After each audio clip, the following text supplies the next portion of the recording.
You know what? In 2026, it's no longer controversial to say that online influencers wield real power. What's still debated is how much power they actually have, who they're competing with, and whether governments are reacting at a legitimate concern or simple loss of control. The truth, as usual, sits somewhere between panic and dismissal. Because for most of the last century, influence flowed in a clean, kind of vertical line. Governments spoke. Institutions interpreted, media amplified, and the public simply absorbed it. And that model has fractured. Influencers didn't merely enter the system, they totally bypassed it. And in doing so, they forced a reckoning with legacy media, political authority, and a public that no longer trusts either by default. The real shift isn't technology, it's coming down to trust.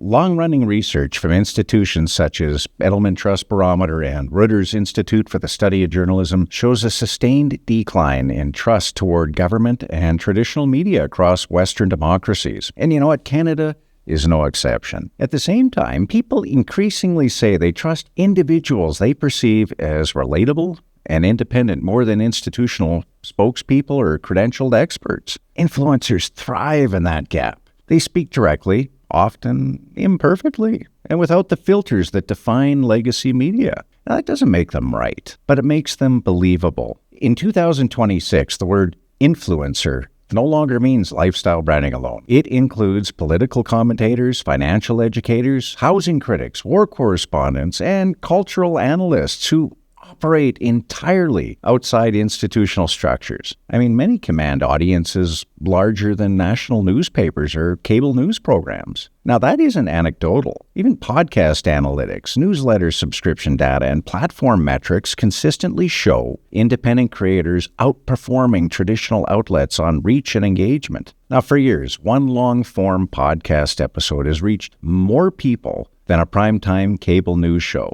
Independent writers on platforms like Substack regularly outperform major columnists in both readership and influence. And during international conflicts, raw footage and commentary from individuals on the ground often reaches the public faster than traditional foreign correspondence. Governments and media executives have definitely taken notice. The question is whether they understand what they're seeing. Have influencers shaped policy? Maybe not directly in the legislative sense, but they have undeniably shaped the environment in which policy is debated, accepted, or even resisted. Public health compliance, skepticism toward financial institutions, housing affordability narratives, and energy policy debates have all been influenced by online voices that sit well outside formal power structures. Politicians respond to narratives before they respond to actual data, and influencers shape narratives.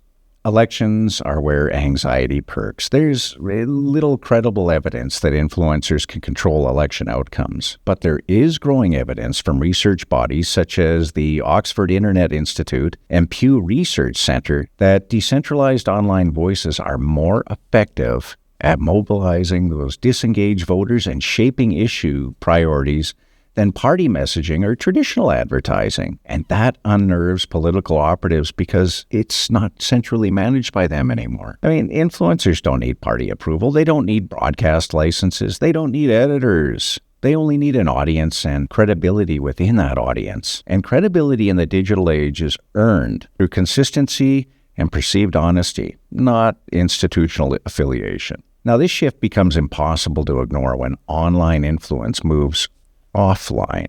In January 2026, for example, a group of independent online creators organized a live in-person meetup in Calgary that was free and open to the public. And the lineup consisted of YouTube commentators, podcast hosts, and digital personalities who build audiences outside traditional media, many of whom regularly discuss politics, culture, public policy, and much more. The event was live-streamed and drew a physical audience without the backing of broadcasters or political parties or advocacy organizations. Because that detail matters. Because for decades, assembling a public forum required institutional permission, funding, or media sponsorship. In 2026, it requires a Wi-Fi connection. an audience that trusts you, and the willingness to show up. Now, when creators can move people from screens into physical rooms, influence stops being abstract and it becomes social infrastructure. And this is the point where governments begin paying attention.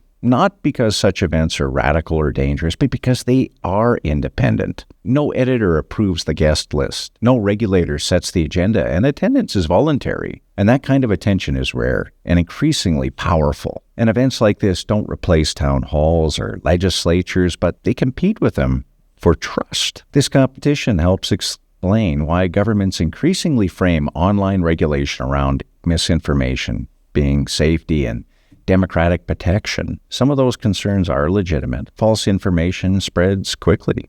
Bad actors do exist. Foreign interference is certainly real, but policy responses often reveal something deeper, a desire to reassert narrative control. In Canada and parts of Europe now, legislation aimed at regulating platforms has blurred into regulation of speech itself. Legacy media organizations are frequently treated as trusted partners, while independent creators are framed as risks to be managed. This isn't accidental. Traditional media is regulated, subsidized, and structurally intertwined with the state in ways influencers are not. Influencers disrupt that ecosystem by operating outside it entirely. The idea that influencers are a fad misunderstands what's happening. Individual creators will rise and they'll fall. Platforms will change and algorithms will evolve, but decentralized influence is permanent. Once audiences experience direct access to voices they find credible and responsive, they don't willingly return to top-down messaging. This doesn't mean influencers are harmless. Many oversimplify complex issues. Some chase outrage because it pays. Others blur the line between opinion and fact. But suppression is not the only solution. Competition and literacy are. Because strong ideas survive scrutiny. Weak ones, they just collapse under it. But if traditional media wants relevance, it must rebuild trust rather than demand it. If governments want legitimacy, they have to tolerate dissent rather than regulate it into silence. Influencers didn't destroy trust in institutions. They exposed its absence. So in 2026, the question is no longer whether influencers matter. They do. The real question is whether institutions adapt or attempt to control what they no longer dominate. And history suggests control rarely wins. Influence flows to those who understand their audience, respect it, and speak plainly. This isn't a fad. It's a structural shift, and it's not going away. Hey, did you guys enjoy this video? Hey, tap the subscribe button now.